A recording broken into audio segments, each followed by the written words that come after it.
మన గూడెం ట్రైబల్ అని చెప్తున్నారు. ఎలక్షన్ కాకుండా 1987 నుండి ఇంతవరకు ఎలక్షన్ అనేది జరుగుతలేదు.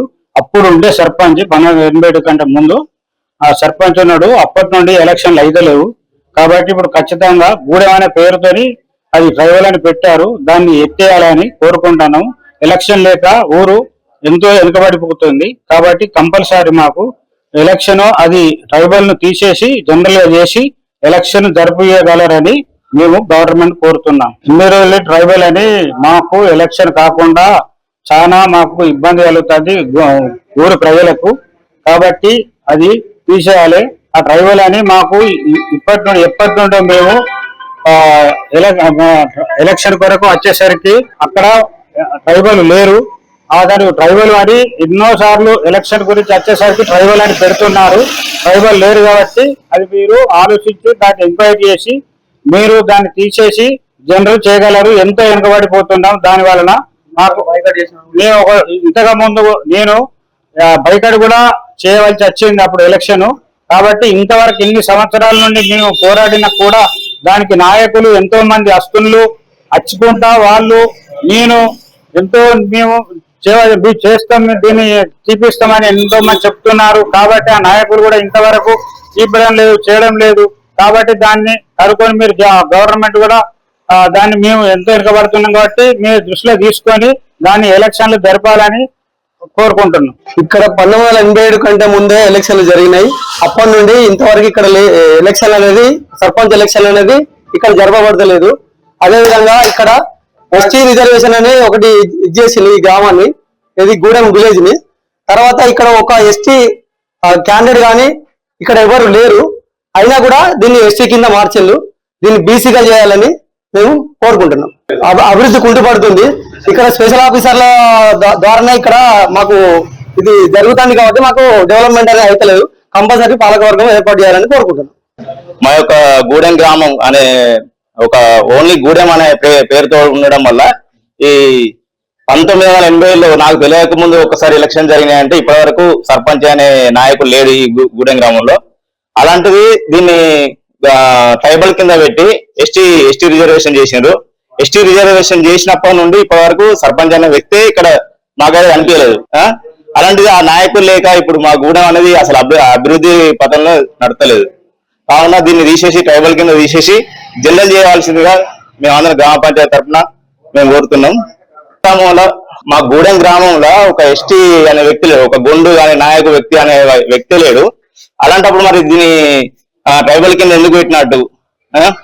ఈ మరి ఎంతో మంది నాయకులు వస్తుండ్రు పోతుండ్రు ఎలక్షన్లప్పుడు, అంటే ఎమ్మెల్యే ఎలక్షన్ కావచ్చు, ఎంపీటీసీ ఇవన్నీ ఎలక్షన్లప్పుడు వస్తుండ్రు, హామీలు ఇస్తుండ్రు, మీరు ట్రైబల్ తీసేస్తాం అంటారు. కానీ ఏ ఒక్క నాయకుడు వచ్చేయలేదు, తీసేయడం లేదు. మరి ఇది ఇట్లనే ఉన్న కొద్దీ ఇప్పుడు 38 సంవత్సరాల నుండి దీనికి సర్పంచ్ అనే వ్యక్తే లేకపోయాయి. అలాంటప్పుడు ఎందుకు మరి పాలక వర్గం లేనప్పుడు అభివృద్ధి ఎక్కడ చెందుతుంది? సంక్షేమ పథకాలు ఎవరికి చాలా మంది ఇక్కడ నిరుపేద విద్యార్థులు ఉన్నారు, కానీ వాళ్ళకి ఎలాంటి సంక్షేమ పథకాలు అందడం లేదు. కావున ఇప్పటి వరకైనా ప్రభుత్వం కొంచెం చర్య తీసుకొని మా గూడెం గ్రామాన్ని ట్రైబల్ కింద తీసేసి మా జనరల్ చేయాలని కోరుకుంటున్నాం. సంవత్సరాల నుండి మాకు ఎస్టీ సర్పంచ్ లేరు. మాకు బీసీ రిజర్వేషన్ చేయాలని చెప్పి మేము కోరుతా ఉన్నాం. అయితే మాకు ఎస్టీ సర్పంచ్ కాబట్టి మాకు ఎస్టీ క్యాండిడేట్ లేరు. ఎస్టీ క్యాండిడేట్ లేక మాకు సర్పంచ్ అనే క్యాండిడేట్ లేడు. మాకు బీసీ రిజర్వేషన్ ఉంటే బాగుంటుందని చెప్పి మేము కోరుకుంటా ఉన్నాం. ఈ బీసీ సర్పంచ్ ఉంటే మాకు అభివృద్ధి అనేది జరుగుతుంది, సంక్షేమ పథకాలు అందుతాయి. ఇప్పుడు నాణ్య వ్యవస్థ కానీ ఇంకేమైనా పేద విద్యార్థులు కానీ పేద ప్రజలు కానీ చాలా మంది ఉన్నారు. సంక్షేమ పథకాలు ఎవరిని అడగాలి? పాలకవర్గాన్ని అడగాలి. పాలకవర్గమే లేదు. పాలకవర్గం లేనప్పుడు మనం ఎవరిని అడుగుతాం? ఎవరిని అడగలేము. కాబట్టి మేము నాయకులను అడుగుతా ఉన్నాం. వచ్చినప్పుడల్లా చేస్తామంటుండ్రు, చూస్తామంటుండ్రు. ఎన్నిసార్లు అడిగిన ఓన్లీ ఎలక్షన్ అప్పుడే మేము గుర్తొస్తాం. మళ్ళీ పాలకులకు మేము గుర్తురాము. ఇప్పుడు ఎలక్షన్ వచ్చింది కాబట్టి వాళ్ళు వస్తారు. ఇప్పుడు వాళ్ళని అడుగుతాం, సరే చేద్దాం చూద్దాం అంటారు, కానీ మళ్ళీ పట్టించుకోరు. ఇప్పటికైనా మేము ప్రభుత్వాన్ని ఏం కోరుతున్నాం అంటే ఈ ఎస్టీ రిజర్వేషన్ అది తీసేసి జనరల్ చేయాలని చెప్పేసి మేము కోరుతా ఉన్నాం. గూడెం ఈ పేరు వింటే గిరిజన గ్రామం అని అనుకుంటే పొరపడినట్లే.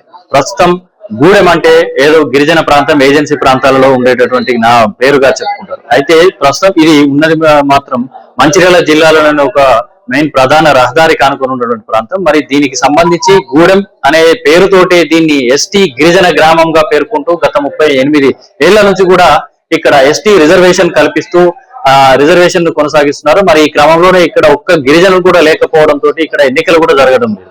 మంచిర్యాల జిల్లాలో ఉన్నటువంటి గూడెం గ్రామంలో జరుగుతున్నటువంటి పరిస్థితి ఇక్కడ ప్రధానంగా చెప్పుకోవచ్చు. అయితే ఇక్కడ గిరిజనులు లేకపోయినా కూడా గత 38 ఏళ్ల నుంచి ఇక్కడ ఎన్నికలు జరగకపోవడంతో గూడెం అభివృద్ధి, గ్రామ అభివృద్ధి అనేది కుంటుపడిపోయింది. ప్రస్తుతం ఈ గూడెం గ్రామంలో 2000 పైచీలకు మంది ఓటర్లు ఉన్నారు. మరి ఓటర్లు ఉన్నా కూడా ఇక్కడ బీసీ, ఎస్సీ, జనరల్ కి సంబంధించినటువంటి కేటగిరీ ఇస్తే దీనికి పాలక వర్గంతో పాటు ఎన్నికలు నిర్వహించి పాలక వర్గం కూడా ఏర్పడేటువంటి అవకాశం ఉంది. మరి గత 1987కు ముందు జరిగినటువంటి ఎన్నికలే తప్ప ఇప్పటి వరకు కూడా ఎన్నికలు చూడనటువంటి గ్రామం గూడెంగా చెప్పుకోవచ్చు. 38 ఏళ్ల నుంచి కూడా ఎన్నో సార్లు ప్రభుత్వాలు మారాయి, అధికారులు మారారు, మా నాయకులు మారారు.